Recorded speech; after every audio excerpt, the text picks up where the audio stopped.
Well, thank you for having us. We're really excited to get started. Just going to share.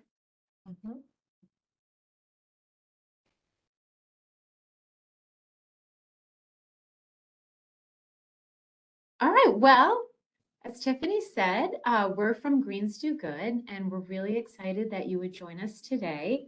We're going to talk about how a little farm can do really big things and how we believe that we can open doors for people with autism through sustainable farming.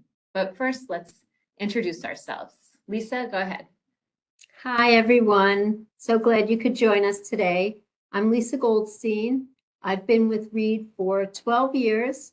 I'm the Vice President of Development for the Foundation, as well as being Sales Director for Greens Do Good, our farm. And I'm Jen Faust. I've been with this organization for 11 years. We both really love Reed Autism Services and everything it stands for. I'm the Director of Operations for the Foundation, and for the farm, I'm also the Director of Operations. But a little bit more about our organization so that it makes sense. So I think it's valuable to go through this slide so you know exactly where Greens Do Good fits into our family of programs. We're all under the umbrella of Reed Autism Services, which, as you can read, what we stand for, rooted in excellence in providing support for individuals with autism throughout their lifetime so they can reach their full potential. Reed Academy are our schools for ages 3 to 21. We opened in 2003, and now in 2023, we just opened our second school. Our two campuses are both 24,000 square feet. One campus is in Oakland, and the other is in Franklin Lakes. That is our newly open campus. Read Next is our day and residential programs for individuals with autism ages 21 plus. Read Next Day is job training, job placement, socialization components, anything that somebody might want to do during the day but needs a place and support to do those things. And then Read Next Residential is our residence component. So we have 4 homes right now for individuals with autism, and that component is growing rapidly for our divisions here. And then we have Greens Do Good, which is our hydroponic vertical farm located in Hackensack that you'll learn a lot about today. And 2 new programs that we just started recently. One, Reed Intensive Behavior Services, or better known as RIBS. So that's for assessment and treatment of severe and challenging behaviors. And then the Path Transition Program, which is a comprehensive post-secondary hands-on learning program to round out our services. So why are we here? We're basically here to talk about how we came up with one solution to address the staggering under and unemployment rate for people with autism. They are currently facing a nearly 85% of under and unemployment, and nearly half of all adults with autism have never had a paying job. At Greens Do Good, we're able to serve the full spectrum of autism. We see staff and interns who have either limited stamina or require flexible schedules, or staff who come independently and need less support, arrive and depart without any assistance. And both of these groups at the farm are able to work quickly through our standard curriculum from beginning to mastery. Everyone plays a critical role at the farm. So why did we pick a farm? Of reasons. First thing is that we found that farming is the perfect vocation to meet staff and students where they are.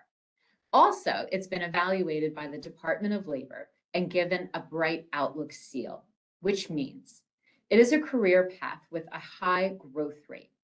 The anticipated growth of global hydroponics market is approaching 22.5% through the year 2025.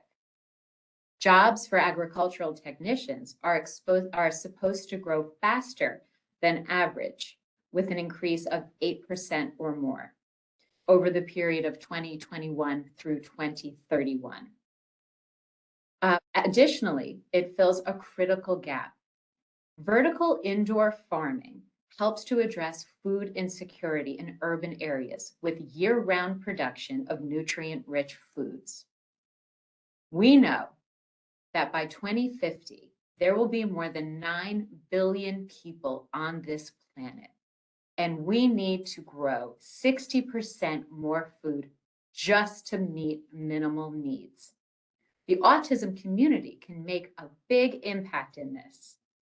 But what we really love about the farm is that Greens Do Good is all about what we call our 4 Ps: people, purpose, produce, and play. So a little bit more about our farm. So the slide that you see is actually our farm in Hackensack, New Jersey. So you can see our towers and specifically how we grow vertically and how water is transported from the bottom reservoirs that you see in blue all the way up to the top tiers. Essentially, we've reduced our footprint and using less square footage and growing vertically than any traditional farm.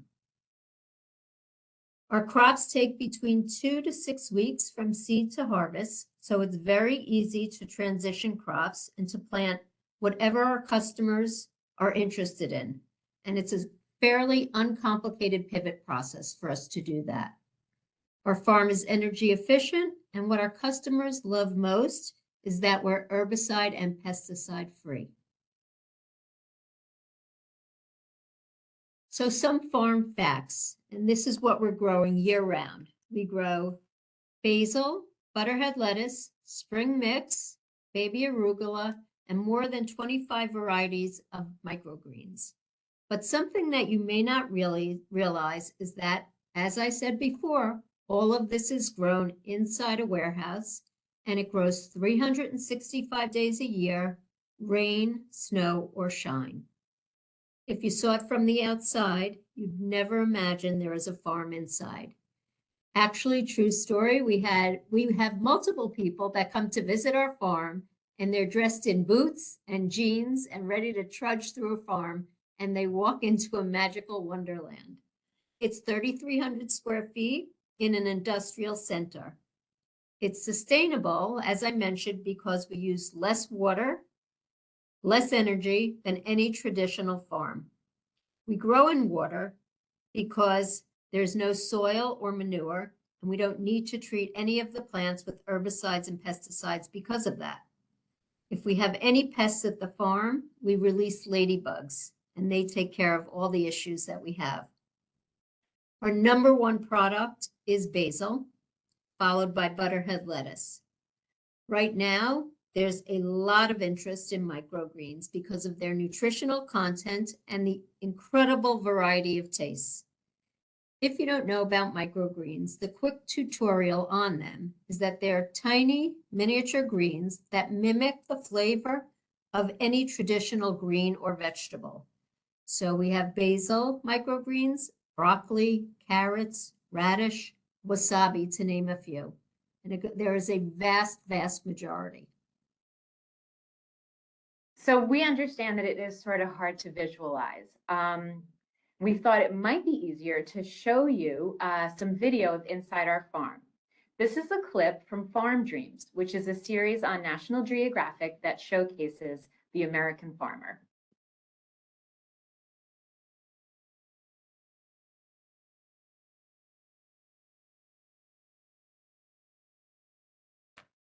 We can't hear the volume.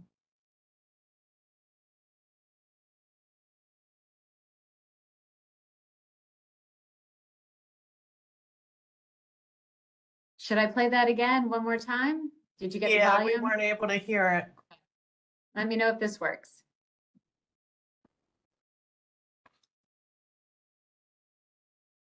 Nope, still nothing. Wasn't there the audio out feature that you used last time? Yep. The audio, I did indeed. Thank you for reminding me. Sure, anytime. Let's see. Let's see if I can fix that.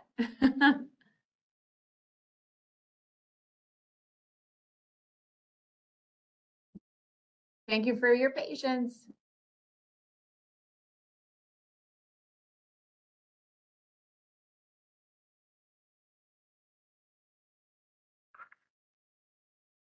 While she's working that out, if any of you have questions, of course, please feel free to put those in the chat and I will take note and we can review them at the end. We will leave a few minutes for a Q&A. So it says I am using the audio out feature, it seems. So let's think.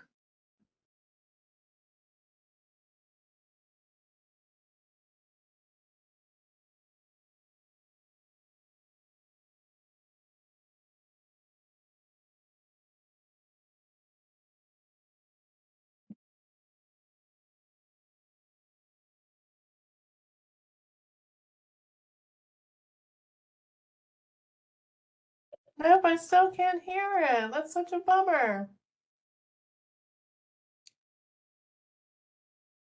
Jen, maybe the little speaker, once you start the video that was on the bottom?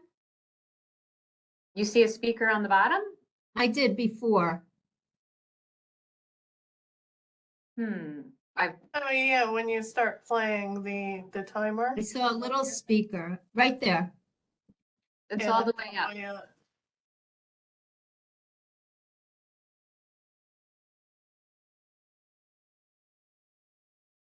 So I will definitely include these. I will definitely include these in the chat. I can link these to the chat and anybody can watch them. But for the video, you can sort of see a little bit more about the farm and how the basil grows.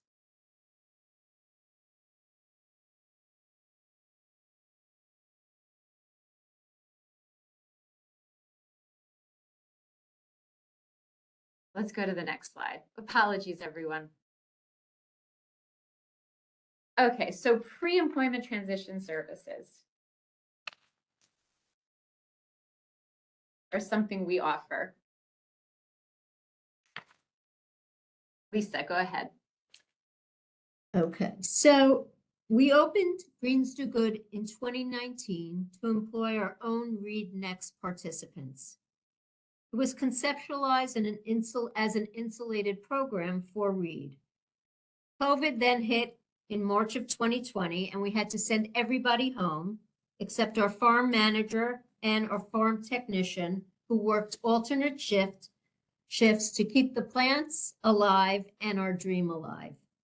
And what we learned basically was that there was a demand for food because so many were suffering from food insecurity during COVID. And so continuing to produce quality fresh produce locally would help solve a crisis right in our own backyard. In January 2021, we decided to open our doors to transition program participants so we could supply more students with opportunities and continue to feed the community. What started with 3 students and ended the school year with 25 began discussions for us with the Department of Labor Program Planning and Development Specialists, DVRS, the Division of Vocational Rehabilitation Services, so we could become approved vendors of work-based learning. It took a full year to move through this application process, and today we proudly host over 80 students from 15 different school districts in northern New Jersey, with, I might add, a very long waiting list. We employ a dedicated workforce development coordinator who oversees the education of our trainees at the farm. These services are designed to be an early start at job exploration, touching upon job readiness and skills and self-advocacy. Core to this program is our customized curriculum, which was developed in collaboration with board certified behavior analysts. The farm duties have been broken down into over 100 skills and then further broken down into 3 levels. Each skill is broken down into prerequisite, targeted, and overall skill mastery and independence. We also collect data and use a robust reporting structure to keep track of progress and inform DVR of major milestones. So working towards solving food insecurity, creating private-public partnerships to address food insecurity is now part of Reed's and Greens Do Good's mission. You have learned Greens Do Good empowers autistic adults to be part of the solution, positively impacting communities by growing food to feed the hungry. We have partnered with the Bergen County Food Security Task Force, a government office dedicated to addressing hunger in Bergen County. Center for Food Action provides emergency food packages and homelessness prevention assistance. QMAC provides supportive services for individuals and families to get the resources they need. It is an appointment-based marketplace in Paterson, New Jersey. Eva's Village provides care and support for people struggling with poverty, hunger, homelessness, and addiction. And then GBCA, Head Start, Greater Bergen Community Action services range from early childhood education to health, nutrition, and education for the entire family.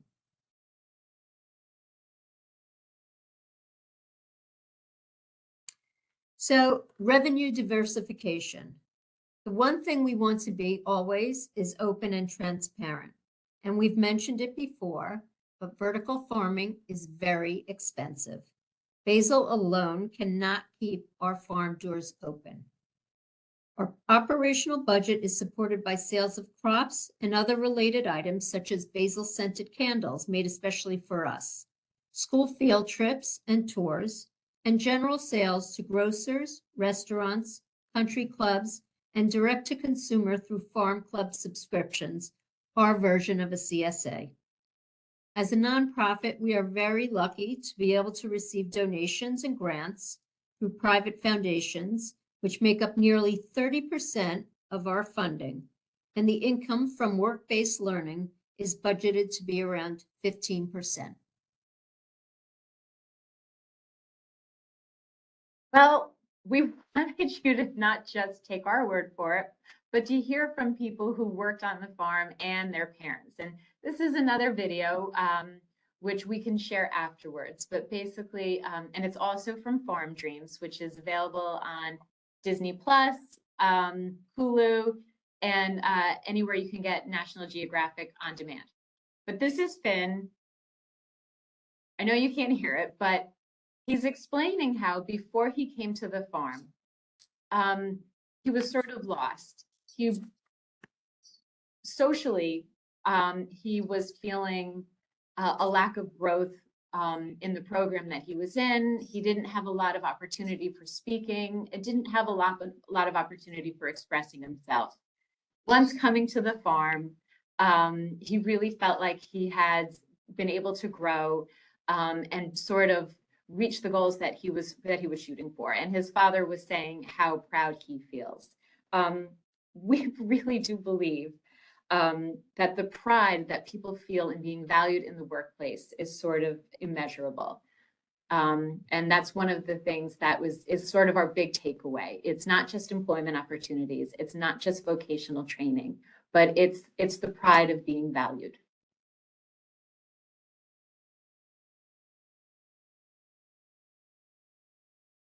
And this is what some other folks are saying. As Lisa mentioned, we've partnered with Greater Bergen Community Action, and they've been very, very vocal in talking about how grateful they are to have our participation, our partnership.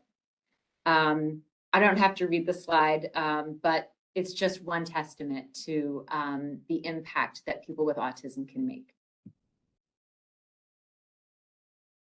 Oops.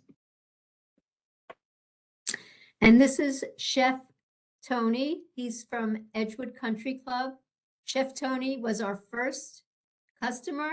He's been a steadfast partner for the past 4 years. A quote from him that you can read on here, believing in our mission to have a ripple effect turning into a tidal wave. And he truly believes that. He has been a very strong advocate of the farm. He constantly puts whatever we do and whatever he does with us on social media and connects us to many, many different people from various parts of the state, community, et cetera, that we could do business with or that we could partner with in any sort of way.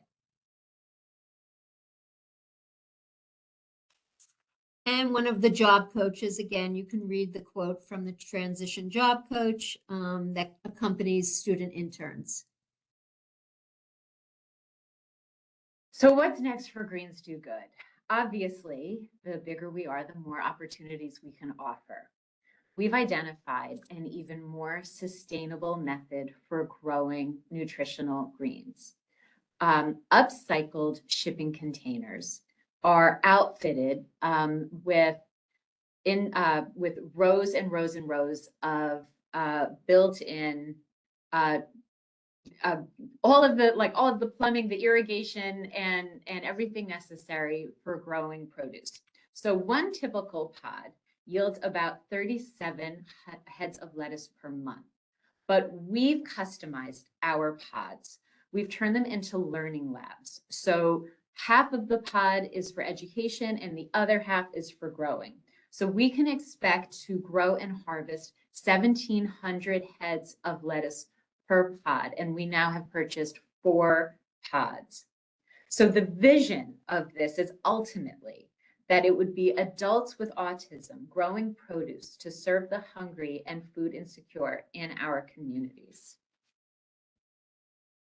And now we have time for questions.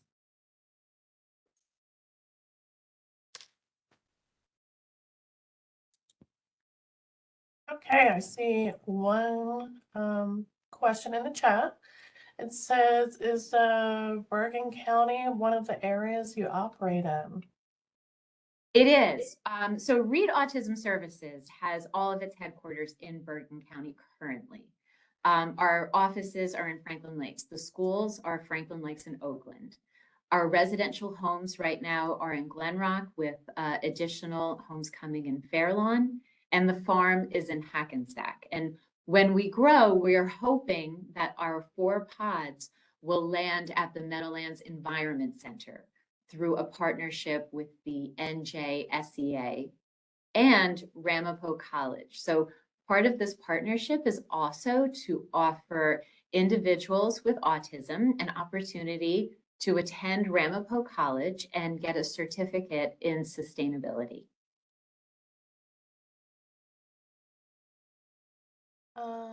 We got someone else here. I don't know how to ask this exactly, but do the employees have to be at a certain level to speak of autism? Like, can you provide clarification, Carrie, at the end of that question? I might be able to kind of guess what Okay, you're sure. asking. So autism is a spectrum, right? And we know that there are very intense support needs and there are very low support needs. And the farm can pretty much accommodate the entire spectrum. There are jobs for people who are very independent. There are marketing jobs and sales jobs and communications jobs.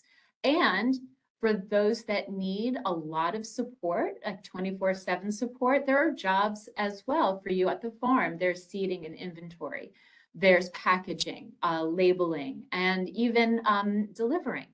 And as Lisa said earlier, we do at Reed offer intense, we call it our RIBS, our Intense and Services Behavioral Clinic. So those that are requiring really intensive services probably would not be a great fit for the farm. But generally speaking, yeah, there's a place for everyone. Hope I answered that question correctly.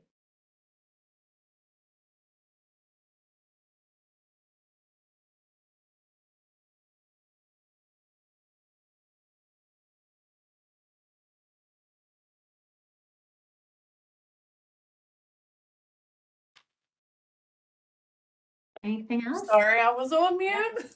Oh, gosh, no problem. I went on mute to clear my throat. The question was, what is the composition of your staff? OTs, SLPs, admin, horticulture staff? Who's Okay, working so there? is that specific to the farm or Read Autism Services? Lisa could probably answer Read Autism Services, and I'll just do specific to the farm, not including Lisa and myself, because we're really sort of Read Autism Services employees. At the farm, we have, it's a very small farm, it's 3,000 square feet. We have 5 full-time individuals that do not identify as having an intellectual disability. They are farm manager and workforce development coordinator and farm techs. And then we also have 5 individuals that do identify as having an intellectual disability on staff as well. And they are assistant coordinator and farm techs. So it's sort of a 50-50 split. But again, if you're asking about Read, Lisa can probably jump in. So as far as OTs go, we do not have any OTs on staff at Read. We do have speech and language professionals. We have 2 speech and language professionals housed within each school. So there's 2 in Oakland and there are 2 in Franklin Lakes. And our school, ages 3 to 21, Read Academy, both schools being the same. It's just broken up by age. So we have ages 3 to about 11 in Franklin Lakes, and then starting age 12 to 21, they're in Oakland. Our population is on the more impaired part of the spectrum. So every student has their own instructor. We're 1-to-1 teacher to student ratio here at Read. We always have been, and that is our model. We have up to about 40 students per school. That's our goal. We just opened our second school in January, so that's our goal now, is to have approximately 40 students in each campus. And I think we have a large number of board certified behavior analysts. I don't remember the exact ratio. Yes. But it is sort of almost 40%, I think, of our teaching staff are BCBAs. But yes. All right. Next question up is, how did you get this up off the ground? Well, as Lisa said, it's not easy. So the overhead is incredibly expensive. And we were very, very fortunate to be given an appropriation by then Governor Christie to, he invested some of the New Jersey state funds in autism. And at the time we were really lucky to be able to be on the receiving end of that. And that was some of the seed money that was required. You know, like we said, it is getting expensive to, you know, the overhead is getting expensive, and we are finding new sustainable and really less expensive ways of farming. And that's the pods. Okay. Next question is, what are some of the ways this organization works to create an inclusive and safe space? So is that within the farm setting, or is that in all of our entities? She didn't, all settings. All settings. Okay, Lisa, do you want to take housing and school, and I'll do the farm? Sure. So housing, our homes for our Read Next residential participants are in your typical neighborhoods. It's on a typical street. It is a typical home. It's, you know, your next door neighbor. And our homes are maintained by United Way so that every home is spectacular, I should say. It's not like, we don't want to be that neighbor that moves into a community and that people are upset about it or, you know, don't like it. Our homes are really a showcase. So, and every individual in the home, also our goal as students get older is to go to a 2-to-1 ratio, but many of our students or then our adults still need one-to-one services. Pretty much we have, I would call it a nursing round-the-clock care type of staff. Our adults are never alone. And we don't, their goal and our goal is so that they are intertwined within the community with everything that they do. So whether it is working at a place of employment and they can come in, some of them can come in for an hour a day or 3 hours a day. We don't follow what I would call a sheltered workshop model at all. Our goal is so that all of our Read Next participants are fully integrated within the community. And again, whether that is at a job training site, whether it's at an employment site, whether it is activities within the community, that's what we want, what you would want for a family member. That's what we want for our Read Next participants. So I've also heard this saying, the difference between diversity and inclusion. Diversity is being invited to the dance. Inclusion is being asked to dance. So we want to not just talk the talk, but we want to live what we're so passionate about. And to that end, at the farm, I mentioned we have sort of a 50-50 split of neurodiverse to non-disclosing. Everyone is invited to our monthly staff meetings and everyone's opinion counts. We don't want to build for, we want to build with. So we take very seriously all of the feedback that we receive. And we try to implement as many changes as possible to make sure that everyone is included, everyone's ideas are included, and that as we grow together. I'll just add something else about the farm that Jen and I take a lot of pride in. So we're at the farm a few days a week, obviously, because we have other responsibilities. But what's most important to us is that it's its own community. So whether just because they're coming in during the day to work and then everybody goes home, we don't leave it there. We do bowling nights once a month, out to dinner maybe once a month. We do company lunches at the farm so that everybody is included. And it's a lot of fun. I know we both enjoy it very much, but it gives a chance for everybody to be represented and to know that they are wanted, included, and that people care about them. So, and their families appreciate it very much as well. But it's not part of our job, but it's something that we truly enjoy doing. Yep. We don't have any other questions. We got to thank you. Everyone's a thank you for answering their questions. But no more at this point, but I have a question. Okay. How do you get your clients? Is it fee-based? Is it insured? Like how's the cost of participants covered? So when you say clients, you don't mean the people that are buying the produce. You mean our individuals with autism. Yes. Okay. So there's two different ways. So the first thing is we have partnerships with lots of schools. I think it's like 15 schools and districts throughout northern New Jersey. And as Lisa said earlier, we're approved vendors of work-based learning. So that means that they can bring their students, so usually it's 16 to 21-year-old students, to our farm for educational purposes.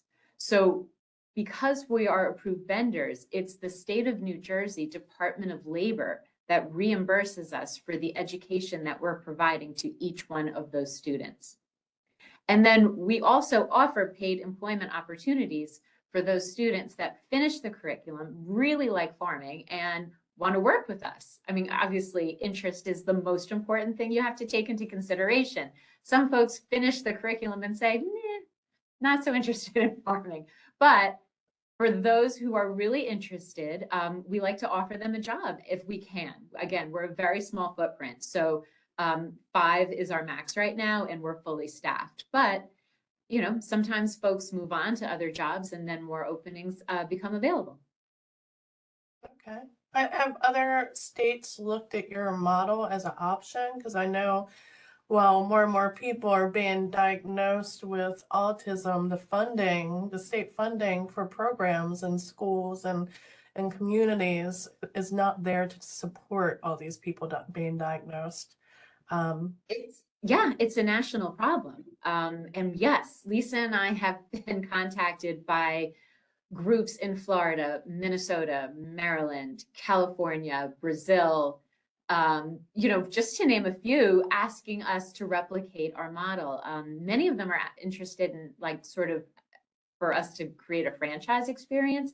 I don't know if we're ready for that, but because it is a national problem, I would be happy, and I know Lisa would too, be happy to work together with other communities to try to solve this. Mhm.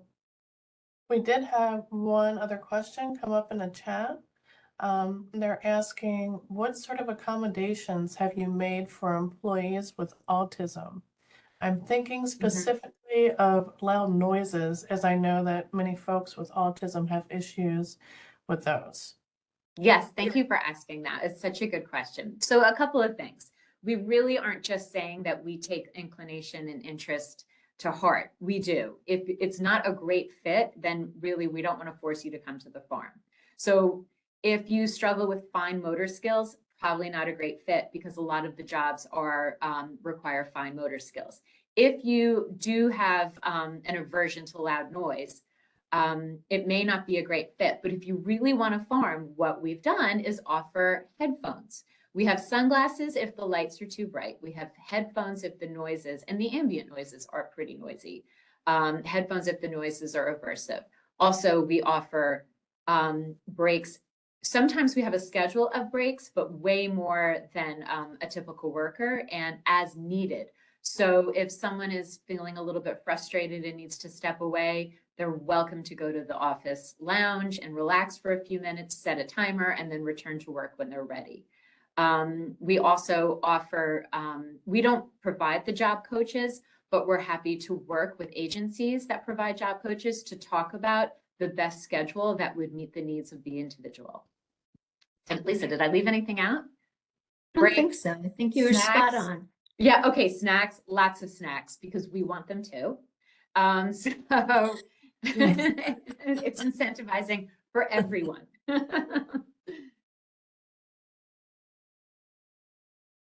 Okay, at this point, we don't have any questions, except I have another question. Okay. Go ahead. So I'm looking at the screen. Is the photo on the slide also from the farm, or are these microgreens? Those are our microgreens, yeah. What varieties? So, I think we have red rainbow radish. This, that's in the back, the red one. The close right, bottom right here, I would say is micro basil. And I am not positive what the middle think micro it's is sorrel. there. It's But I sorrel. will tell you our most popular micros are basil. We have a spicy mix. We have a mild mix. Wasabi is very popular. Lemon basil and broccoli. Those are the predominant ones that we sell to retailers like ShopRite. But I would say restaurants and country clubs, they use a much wider variety because they can put it on anything like carrot. We actually grew cantaloupe microgreens recently. So we hope to do a little bit with that as the weather gets warmer here in New Jersey. And cilantro is very popular as well. Okay. Yeah, when I hear microgreens, I think more of high-end smoothies and smoothie shops and fine dining. Yeah, fine dining, that's what you're gonna see, on your plate, but don't push it off. Don't push it to the side. You should eat it. Oh 'Cause it's no, I always nutritionally eat packed and tastes yummy. But really, Yes. the one thing that we used to do prior to COVID was we'd have, when we had a tour come in, we did tastings. And I mean, to see the look on people's faces, to taste a little green and it tastes like carrots is remarkable. Nobody would ever think that that would be, or radish or beets. or celery, anything like that. So it's Yes. pretty incredible. Okay, yeah, I bet it is. We do have another question that came in. This question is, how does the salary of farm employees compare to the national average?